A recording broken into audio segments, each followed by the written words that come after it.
नमस्कार. दीप्स किचन मराठीमध्ये मी दीपाली आपलं मनापासून स्वागत करते. चला तर मग आजच्या आपल्या रेसिपीला सुरुवात करूयात. मटण सुक्कं करण्यासाठी मी इथे अर्धा किलो मटण घेतले. मटण स्वच्छ धुवून घेतलेलं आहे. 3 मीडियम साईजचे कांदे बारीक कट करून घेतलेले आहे. कढीपत्ता घेतलाय. अर्धा चमचा हळद, अर्धा चमचा मटण मसाला घेतलेला आहे. 1 चमचा धने पावडर, 1.5 चमचा माझा घरगुती कांदा लसूण मसाला आहे. एक लहान साईजचा कांदा मी कट करून घेतलेला आहे. 1.5 चमचा आलं लसणाची पेस्ट, 1 चमचा लिंबाचा रस घेतलाय. आपण टोमॅटो वापरलेला नाहीये त्यामुळे मी लिंबाचा रस घेतलाय. तुम्हाला जर टोमॅटो वापरायचा असेल तर एक लहान साईजचा टोमॅटो तुम्ही वापरू शकता. थोडी बारीक चिरलेली कोथिंबीर, मीठ आणि तेल लागणार आहे. सगळ्यात आधी आपण हे मटण शिजायला ठेवूया. मी ते मटण घेतलंय त्यामध्ये आपण हळद घालूया आणि मीठ घालायचे. मीठ मी आत्ताच घातले, जर कमी पडलं तर आपण नंतरही घालू शकतो. आता हळद मीठ मी व्यवस्थित मटणाला लावून घेते. हळद मीठ मी मटणाला लावून घेतलेलं आहे. आता आपण हे मटण शिजायला ठेवूया. मी गॅसवरती कुकर ठेवलाय, त्यामध्ये एक मोठा चमचा तेल घातले. मी मटण कुकरमध्ये शिजून घेणार आहे. तुम्ही वरती पातेल्यामध्ये पण शिजून घेऊ शकता. तेल गरम झाले, त्यामध्ये मी कांदा घालते. कांदा मी 2 मिनिटं परतून घेणार आहे. आपल्याला जास्त लाल करायचा नाही, कांदा थोडा ट्रान्सपरंट होईपर्यंत परतून घ्यायचा आहे. कांदा मी 2 मिनिटं परतून घेतलेला आहे. आता ह्यामध्ये हळद मीठ लावलेलं मटण घालायचंय.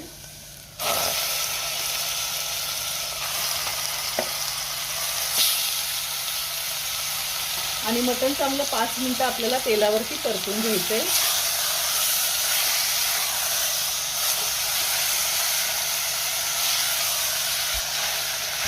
मटण किंवा चिकन दोन्हीपैकी काहीही असू दे, सुरुवातीचे 5 मिनिटं हाय फ्लेमवरती चांगलं परतून घ्यायचंय, म्हणजे खूप छान टेस्ट येते. 5 मिनिटं मी मटण चांगलं परतून घेतलेलं आहे. आता आपल्याला ह्यामध्ये पाणी घालायचे.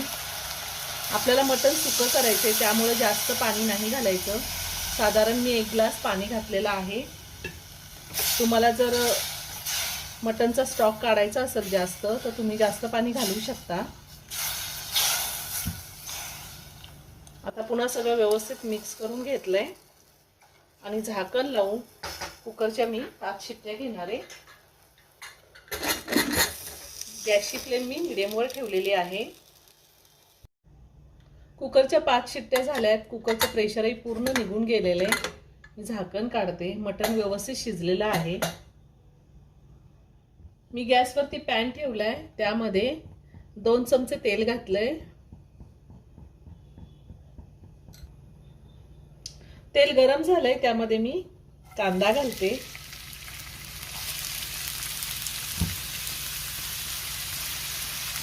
कांदा आपल्याला व्यवस्थित परतून घ्यायचा आहे.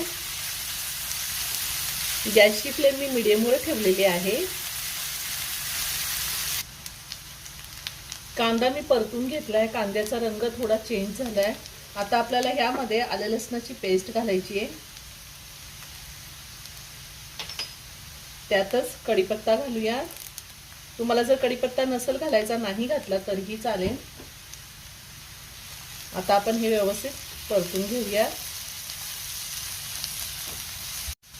आलं लसणाची पेस्ट घातल्यावर मी 2 मिनिटं चांगलं परतून घेतले, म्हणजे आलं लसणाचा कच्चा वास निघून जातो.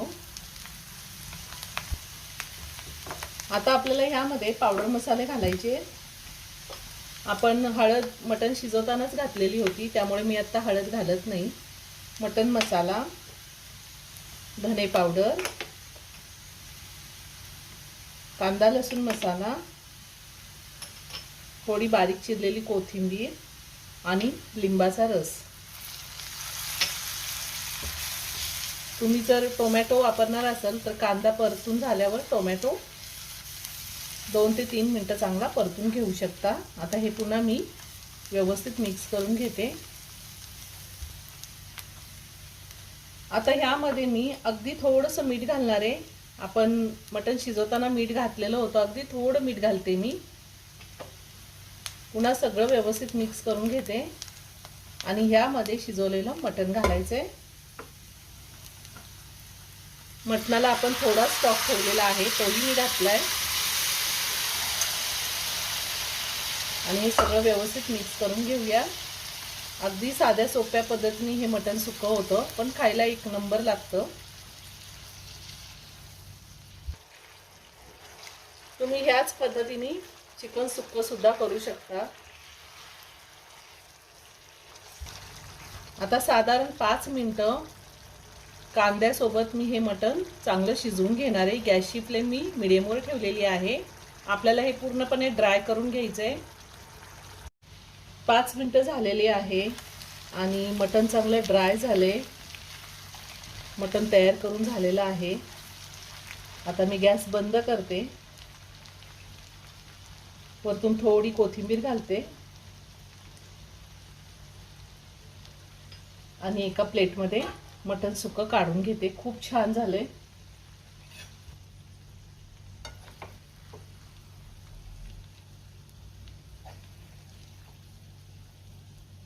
अगदी साध्या सोप्या पद्धतीने मटण सुक्कं तयार करून झालेलं आहे। हे मटण सुक्कं कुणीही सहज करू शकेल एवढी सोपी रेसिपी आहे आणि चवीला तर एक नंबर लागतं। आपण हे मटण सुक्कं चपाती, भाकरी किंवा भात कशासोबतही खाऊ शकतो। तुम्ही नक्की करून पहा। व्हिडिओ जर आवडला तर व्हिडिओला लाईक आणि शेअर करायला विसरू नका। रेसिपी आवडली असेल तर कमेंट करून नक्की कळवा। पुन्हा भेटूया अशाच एका छानशा साध्या आणि सोप्या रेसिपी बरोबर। धन्यवाद।